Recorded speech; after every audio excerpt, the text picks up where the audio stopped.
കൊല്ലം കുളത്തുപുഴ ജനവാസ മേഖലയിൽ വീണ്ടും കാട്ടാനക്കൂട്ടം.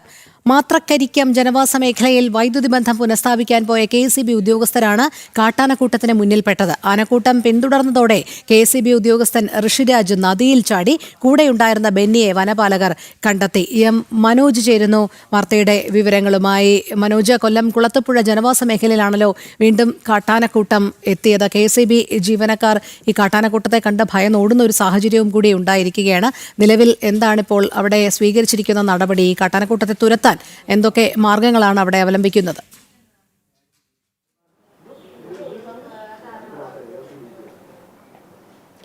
രോഹിണി, ഏറെ നാളുകളായി തന്നെ ഈ കുളത്തൂപ്പുഴ വനമേഖലയിൽ ഇത്തരത്തിൽ കാട്ടാനയുടെ ഒരു ആശങ്ക നിലനിൽക്കുകയായിരുന്നു. അതായത് സമീപത്തായുള്ള ജനവാസ മേഖലകളിലൊക്കെ കാട്ടാനകൾ എത്തുന്നതിനെ തുടർന്ന് അവിടെയുള്ള ജനങ്ങളൊക്കെ തന്നെ വലിയ ഭീതിയിലായിരുന്നു.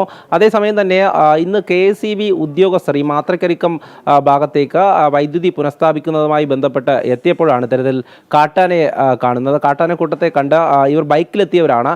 ബൈക്ക് അവിടെ ഉപേക്ഷിച്ച് തിരിച്ച് ഓടുന്ന ഒരു സാഹചര്യമുണ്ടായി. അതേസമയം തന്നെ ഈ കാട്ടാനയെ കൊണ്ട് ഉദ്യോഗസ്ഥനായിട്ടുള്ള ഋഷിരാജ് അവിടെ ഉണ്ടായിരുന്ന പുഴയിലേക്ക് എടുത്ത് ചാടുകയായിരുന്നു. ബെന്നിയെ അവിടെ വനപാലകർ ആദ്യം കണ്ടെത്തി. പിന്നീട് ഉദ്യോഗസ്ഥനായിട്ടുള്ള തെരച്ചിലൊക്കെ നടത്തി. അതിനുശേഷമാണ് ഈ ഉദ്യോഗസ്ഥനെ കണ്ടെത്തിയത്.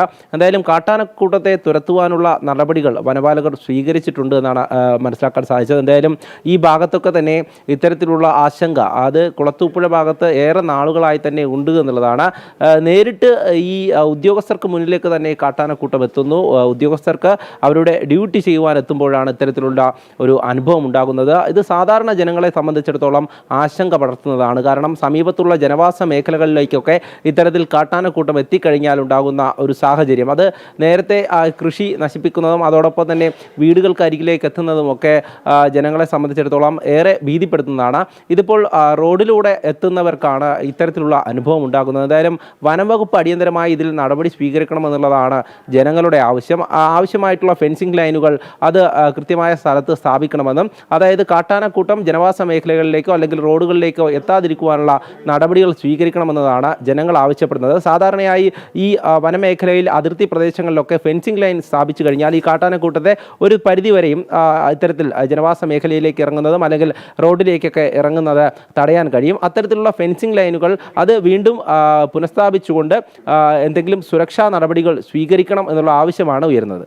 ശരി, മനോജാണ് വിവരങ്ങൾ നൽകിയത്.